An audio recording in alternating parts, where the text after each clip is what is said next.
還原自然無我，集體意識共振，靈與道，平衡宇宙能量。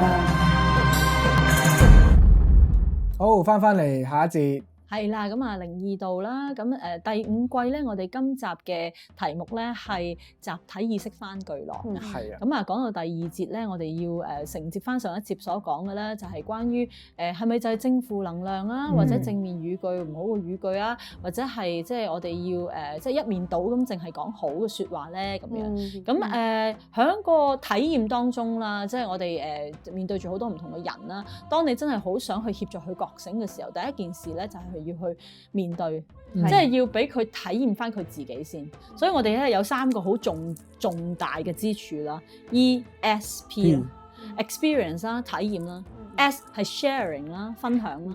P 就係 practicing 啦，不斷去修行或者鍛鍊啦。咁所以其實喺嗰個首先咧就係一定要你係體驗緊你呢個人先，即係你要自身真正在你自己呢一個人嘅體驗當中，唔理好壞嘅。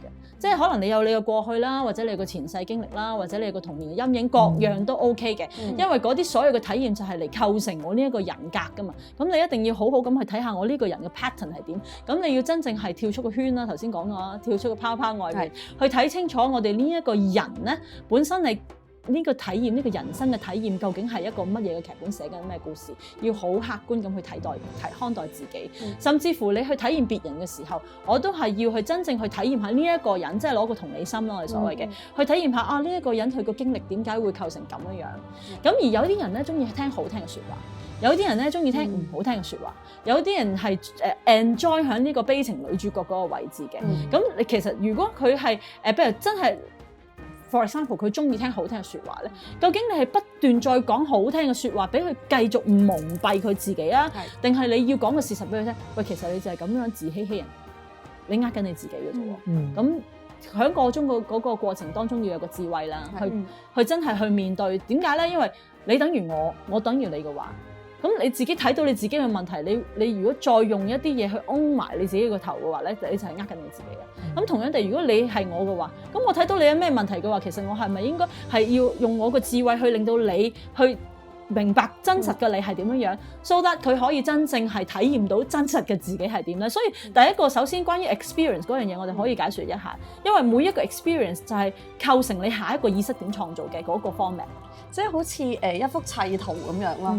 咁每一塊砌圖咧，佢可能都會有唔同嘅顏色噶嘛。咁譬如有一笪黑色嘅，有一笪黃色嘅。我中意黃色嘅，唔中意黑色嘅。咁唔可以咁樣噶嘛。如果你要睇翻你自己成個人係點，你其實要砌晒成幅砌圖。咁跟住原來裡面有唔同顏色，你要先面對，你先睇到成個人係一個點樣嘅完整咯。同埋先唔好界定我哋點為之好聽嘅説話，好聽嘅説話係咪代表好？係咪代表真係有益，會可能進步啊，會大家修行有幫助啊咁樣咧？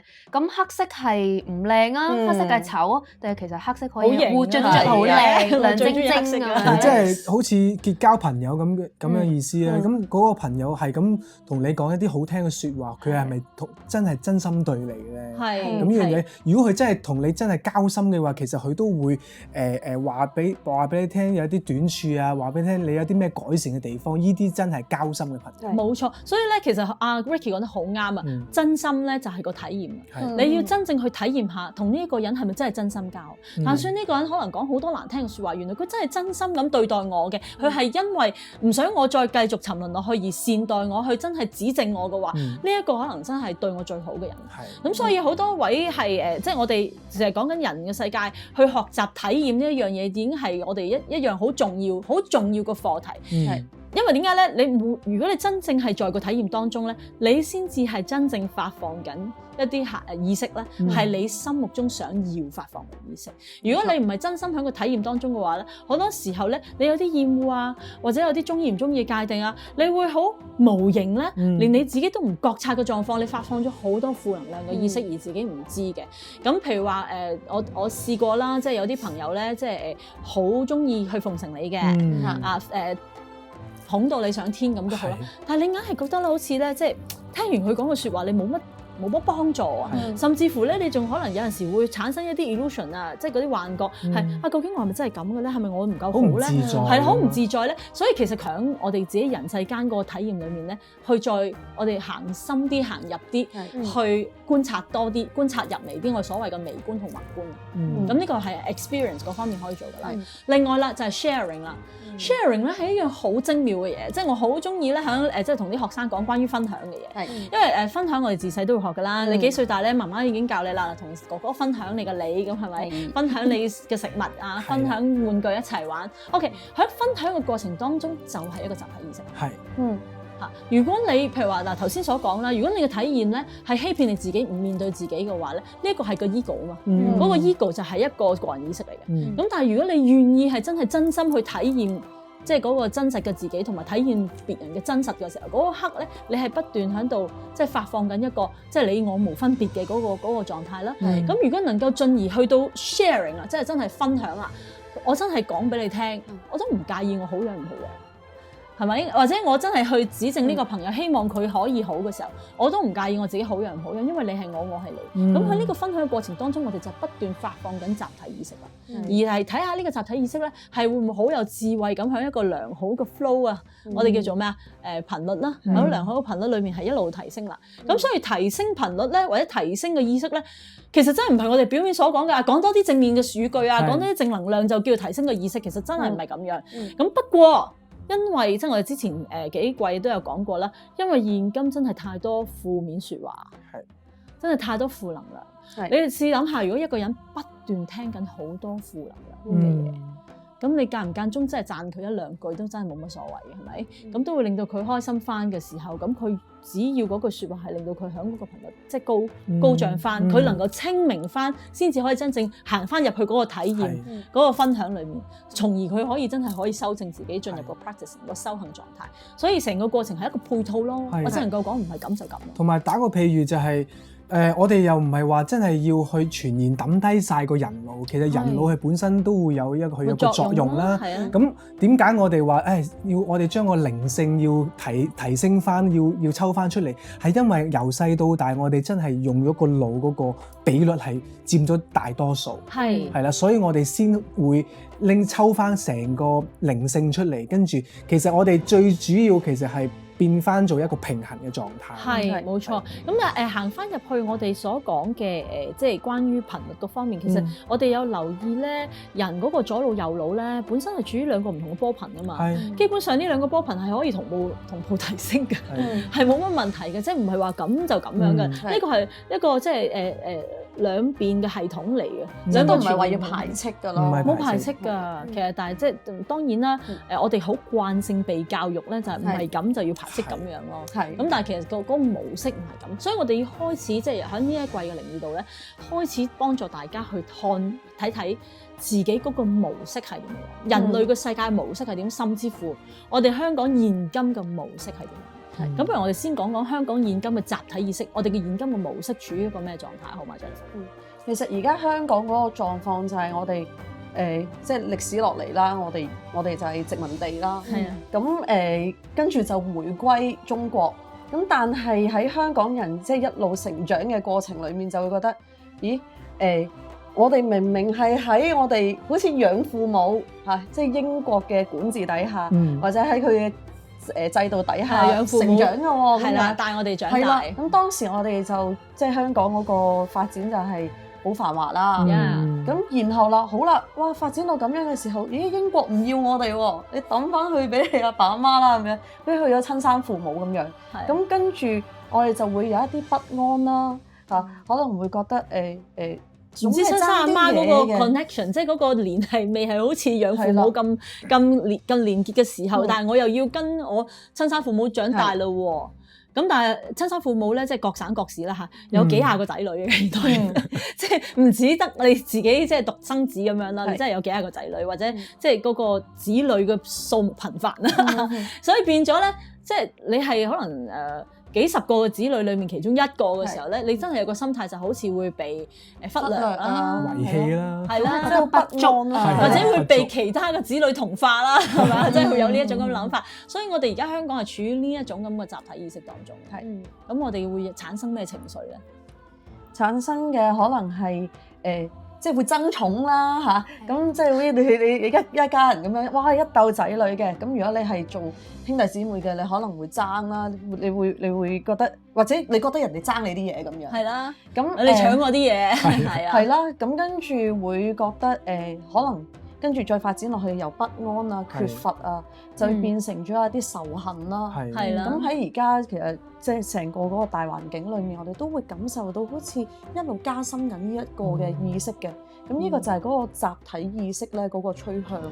加上香港係一個寸金尺土嘅地方啦，係啦，咁就嗰個爭奪性更加高啦，係啦，所以成個大圍嘅氣氛都係喺一個唔係你死又我亡嗰個境界，即係或者我哋用一個簡單啲講法，就係長期缺乏嘅狀態。缺乏，我哋香港人已經即係進入咗一個長期缺乏嘅狀態，長期覺得係缺乏嘅狀態。咁所以呢個缺乏啦，所謂缺乏呢一個咁嘅諗法，你又覺得香港買樓好難㗎啦，佢又覺得買樓好難㗎啦，咁你又覺得經濟生意唔好㗎啦，香港咧就好難去越嚟越生存㗎啦。OK， 咁就好似咧，即係買到樓咧。就好似會滿足咗啦，咁其實係咪咁嘅咧？即係究竟真正嗰個 abundance， 真正嗰個富足、嗰個豐足係嚟自邊度嘅咧？我哋真係要去深入睇一睇，我哋而家發生緊咩事？即係我哋依家睇嚟，即係街邊行乞或者餓死嘅人，即係其實唔係真係咁多，係嘛？即係望翻係香港都算係每一個人都可以。即係唔好話有足三餐啦，就係你話周圍都有好多雪中送炭嘅人啦。其實香港人嘅善心都真係唔錯，至少真係有個瓦遮頭，而唔係會去到可能一啲貧窮啲嘅國家係動物啊，或者係一啲都係食泥啊，或者係食動物即係同啲動物啊鳥類一齊爭嘢食嗰啲，我哋根本唔需要。起碼有瓦遮頭，唔係去到呢個狀態，有水飲啦，係嘛？即係我哋都要乾淨嘅水可以飲啦。但算你去即係譬如話你真係無家可歸啦，我哋都有好多公眾嘅地方俾你可以去沖洗啦各樣。咁我都明白嘅，因為大家響唔同嗰個界定咧，我哋都會有即係咁樣叫好啲啦，咁樣叫差啲啦，有好多個唔同界定去批判嗰件事啦。但係即係我哋都試過，我哋之前去印度啦，咁我哋即係玩咗10幾日啦，咁喺嗰度我哋都係處於即係幾度嘅溫度，但係冇熱水啦，長期沖凍水啦，即係嗰下我哋真係一轉機去泰國，真係有熱水啫，只係有熱水能沖嗰下，突然間覺得哇，真係好幸福啊！個感覺係，即係原來嗰個幸福就係咁簡單，有熱水沖涼真係好幸福嘅一件事。即係我好難想像我哋即係而家係處於缺乏狀態嘅嗰個 moment 嚇。同埋缺乏咧，其實真係啦，其實我哋就係往往好似俾一個環境去影響咁樣。係啦。但係若果我哋個心念即係不動嘅話，係啦，其實個環境一路動嘅話，其實我哋可以長期處於一個豐盛嘅狀態。冇錯，所以所謂嘅境轉心不轉嘅呢個就係佛家所講嘅。咁其實即係再諗翻轉頭啊，即係以前即係會焚書坑儒啊，係咪啊？即係又有成日都春秋戰國打嚟打去，流離失所咁樣。即係而家起碼我哋叫有個地址，係咪？你可以有個地址，可以即係每一個人都即係可以有一個地步，你可以收信咁樣。即係我其實我自己都有睇，因為有留意翻啲即係國際嘅國情啦，所謂嘅嚇。有啲人就話：哎呀，打第三次世界大戰㗎啦，哇會打仗㗎啦，又南海呢一樣，又即係爭嗰樣。其實即係我哋自己翻轉頭諗，而家呢一刻鐘香港都仲算係好幸福，因為我哋真係唔係打仗，唔係戰亂啦，又冇受 IS 嘅威脅恐襲，都唔係輪到我哋要去驚嘅事。咁究竟我哋係真係缺乏啦，定係豐足咧？咁我諗我哋大家都真係要行遠啲去睇睇，唔好大家一齊喺度玩個拋，去覺察一下件事發生緊咩事嚇。咁呢一方面，即係一個集體意識，就係我哋而家香港而家嘅狀態啦。我哋叫做即係如果以因果關係，就而家呢個果係咁啦。咁究竟如何種下一刻嘅因咧嚇？我哋點樣喺呢一刻中呢個當下去有啲咩可以做啦，去種下一刻嘅因呢？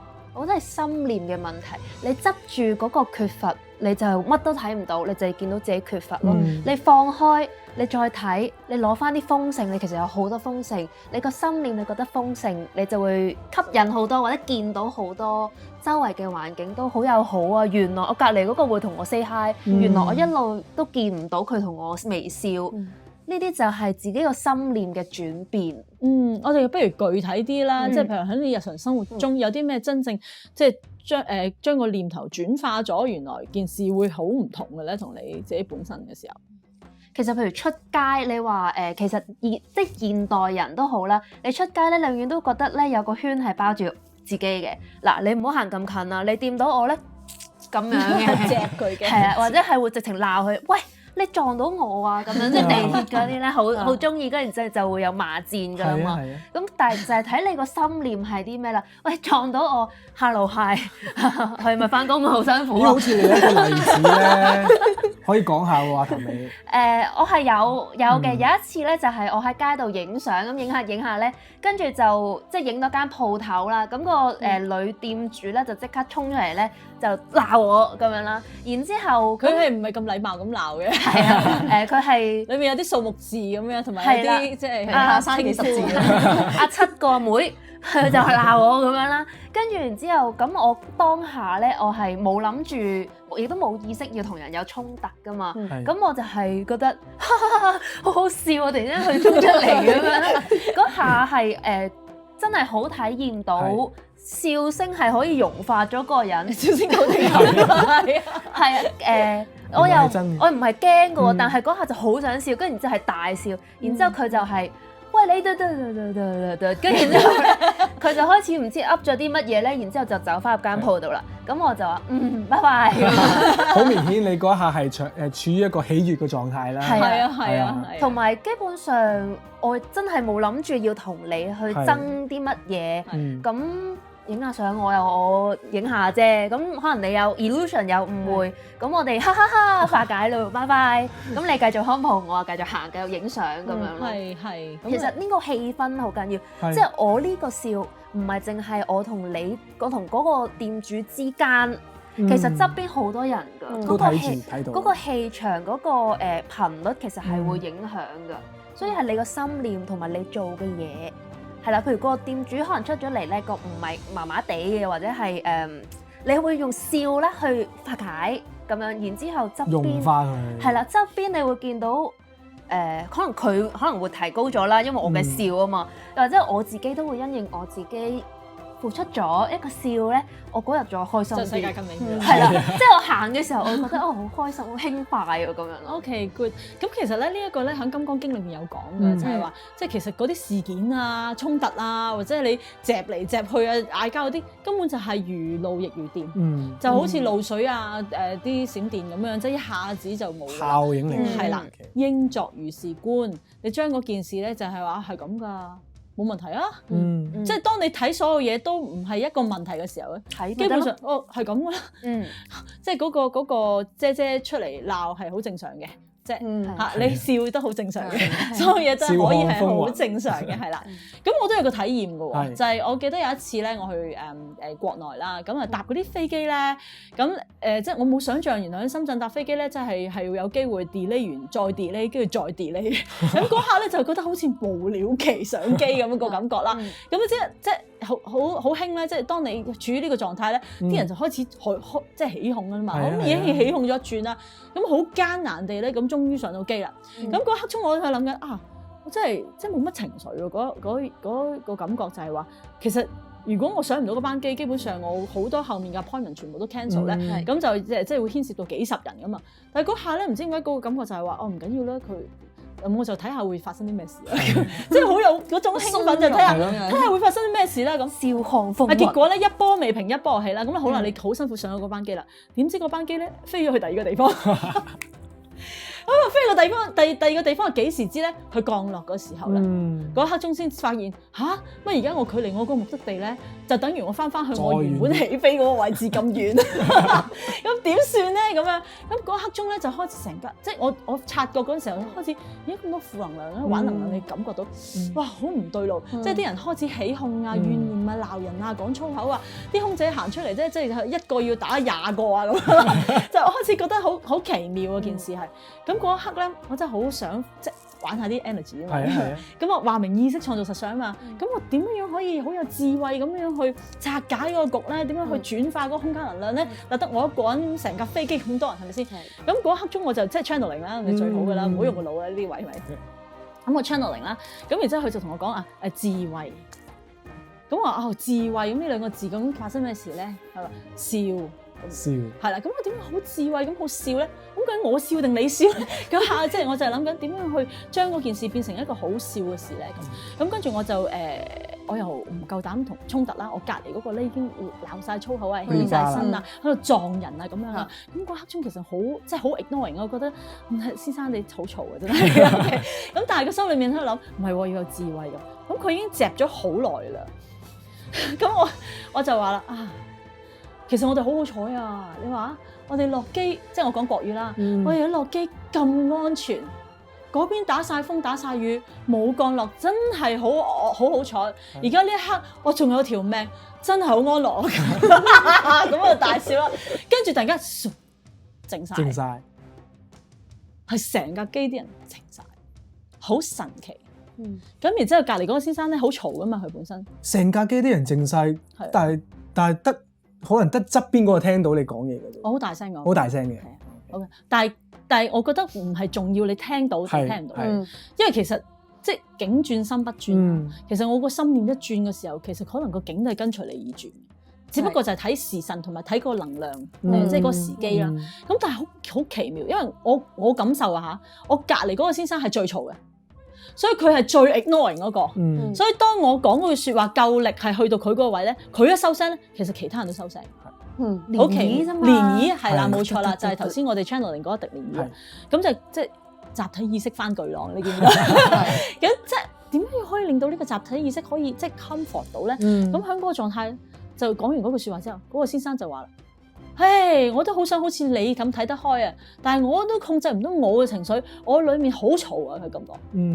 咁嗰下我就覺得好神奇咧，因為我唔識佢，佢唔識我，佢開始同我講嘢。咁然之後我就同佢講，我話係啊，好正常㗎，每一個人都會有咁機會嘈嘅。咁你唔聽佢講，你可以揀聽其他嘢㗎嘛。咁就開始討論關於修行嘅嘢。後來交換咗電話啦，咁跟住就去咗佢個家鄉咧，佢就請我咧，即係遊咗半日咧，又食咗餐飯，即其實真係唔識㗎嚇，但係好奇妙地就係咁樣去建立咗一段關係。咁當然啦，好多人會話即係哇，真係好怕醜啊！即係原來我唔係幾好意思去做呢啲咁嘅嘢。陌生人嚟嗰啲男人，陌生人啦，仲要男人啦，係咪？咁但係嗰個狀態就係話，究竟你係企喺你個意識啊，定係集體意識？如果你進入咗集體意識咧，好奇妙地啲嘢就會係咁樣去轉化咗咯。但係當然中間牽涉到就係要智慧，唔係麻木嘅件事係。如果唔係又會有啲意外啊，有啲即係有啲嘢要你係啦，有啲嘢要你去承受㗎啦嚇。當中就牽涉到有啲咁嘅嘢。同埋咧，我想講啊，頭先咪話大衛霍金斯咧嗰個能量層級咧，頭先你嗰個狀態咧就係去咗差唔多去500嗰個能量層級當中，就係去到喜悅啊、平和啊。咁佢有個研究就係話咧，原來咧一個人去到呢個層級咧，就可以抵消翻大約75萬個人低於200嘅呢扎人。係啊，咁呢樣嘢咧就係可以唔單止係講緊你架機嘅呢班乘客，原來其實可以去到可能係成個area 成個地區性嘅一個咁嘅轉變。係啊，所以其實能量本身就唔需要話一定要佢聽到我把聲音咯，因為佢能量係唔需要直接傳送噶嘛。即係我呢刻我產生咗呢一個念頭，基本上就已經係可以發到好遠同埋覆蓋好廣㗎啦。好廣啊！係啊，非常之厲害啊！好厲害啊！真係。係啊，所以一個人有一個咁高嘅 frequency 咧，其實就係可以影響好多低於200嘅人。非常之好啊 ，Ricky 呢一個數據。係咁所以呢個真係集體意識真係可以翻巨浪啊！即係你唔好睇小你自己呢一刻鐘喺個高頻意識當中，原來又可以令到集體意識有個變化咯。係。同埋好重要嘅就係你點樣可以喺一個好多巨浪、好多集體意識喺度形成嘅情況底下，都可以即係堅定咧，就會好似頭先我哋 channeling 有一個嘅畫面，就係好似一嚿石頭、一嚿盤石咁樣咧。你自己個人夠定咧，就算出面可能有一啲意識或者我哋而家個社會啦嚇，形成咗一啲集體意識佢出現咗，但係我哋其實每一個人咧都堅守住一個係為大眾福祉着想嘅咧，係啦，堅定不移咧，就算即係有巨浪翻過嚟，我哋都可以將佢平定㗎啦，係啦，好穩紮嘅件事。係啊，咁我喺嗰個即係關於穩定嗰樣嘢，因為好多學生都會話，我都想定啦，但係即係咁難，好難定嘅。我本身個性格就係咁暴躁㗎啦。咁係咪真係咁難定咧？咁頭先我講過3個支柱啦，你要去體驗你呢個人究竟佢出世俾你呢個模式課題係啲咩？你學習咗你個模式先，因為要拆解模式，首先你要知道究竟我玩緊一個咩 game。咁然之後就 sharing 啊，你要同人分享，同一啲同修分享啦，高頻嘅人分享啦。當你不斷去分享嘅時候咧，就係大家進入咗即係我同你等無差別嗰個狀態啦。我哋就願意互相支持大家啦，集思廣益，互相拉高，一個同修啦。咁即係等於第5次元嘅世界，其實個個都係大師啊嘛。咁我哋要喺嗰個風範，即係嗰個氣度裡面，係大家會去包容大家啦。即係無論其實冇分好定壞嘅，因為所有嘅體驗都係好嘅體驗嚟㗎。因為所有嘅體驗一定係有嘢學同埋進步㗎嘛。咁我哋處於呢個係即係我哋叫大師層級嘅狀態啦。咁然之後咧就係你最重要個 part practicing 修行，我哋所謂鍛鍊啦。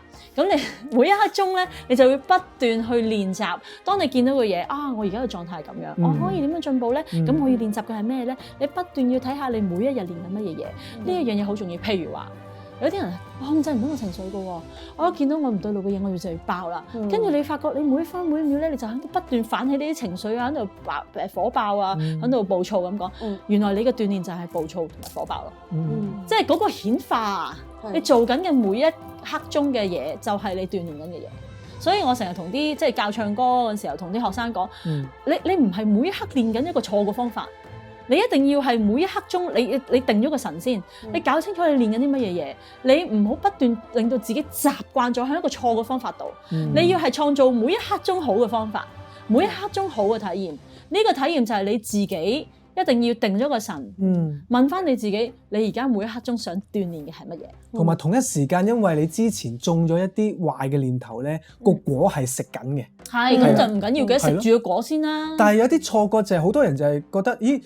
其實嗰啲做極都唔得嘅，係啊，做極都唔得嘅，咁你自己就會跌入咗嗰個圈套裏邊，轉化唔到個圈套咯。係啦，就會一路去到負能量啦。係啦，咁點解唔創造一個新嘅一個因去做咧？其實咧，當然因果嘅關係，我覺得非常之正，大家可以睇睇。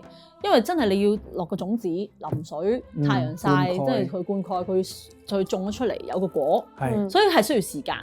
你每種一個意識嘅因咧，其實佢嘅時間係要有個果咧，令到佢時機成熟啦。跟住因為你食緊呢個果嘅同時，唔通唔使種咩？你斬棵樹都種翻啦，係咪？咁呢個果你食緊嘅喎，唔好食你都食緊啦。但係你係咪要種翻好個因，係貨你聽日去食呢個果啊？所以其實每一刻鐘我哋唔好因為我而家嘅狀況好差，我呢個果好差，我承受嘅嘢好不堪啊，跟住你就要繼續種緊啲好不堪嘅因俾自己。咁呢個咧就係即係大家可以去明智啲啦，我哋叫有智慧啲啦，去睇清楚你而家個行為模式係點樣樣。所以集體意識真係可以翻巨浪。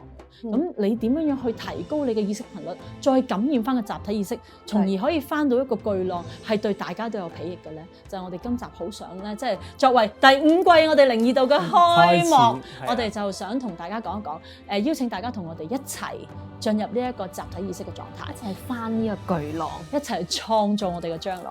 咁呢個將來嘅意識咧，究竟大家想創造一個咩將來嘅意識？不如大家講下好嘛？我哋種一個好嘅念頭先。OK， 由 Ricky 開始啊。好啊，咁梗係一個世界和平啦、和諧一個狀態啦，同埋就好似我哋而家呢4個人咁樣發放緊一啲係一啲高頻嘅頻率，跟住一路發放開去俾大家各位觀眾去睇。對於我嚟講，我會好重要嘅係和睦同埋主動。係啊，呢個係我之前咧，我會係我問題嚟，我係覺得唔主動啦，成日會收埋。我係由呢一刻咧，我係要覺得我要主動同埋和睦。當你主動去 say hi 咧，個能量咧就會又有一個漣漪出咗嚟。係。咁我希望呢個世界當然就係大家會有愛啦，係有一個包容啦。亦都可以去到一個狀態咧，就係我哋大家可以心靈感應嘅，即係唔好再俾嗰啲咧好外在嘅言語啊，去到搞亂咗我哋自己個世界係點樣樣。係，我好認同每一位主持所講嘅嘢。咁我覺得咧，只要我哋只係看待自己係一個能量，咁我哋每一嚿能量一齊聚合咧，我哋就係可以進入咗一個即係宇宙嘅能量，我哋所謂嘅合一狀態。你同我等無差別。呢一個咧就係我今日想為大家種嘅因啦。咁好啦，靈異到我哋第5季嘅第1集咧，喺呢度暫時同大家講聲拜拜先，下一集再見，拜拜。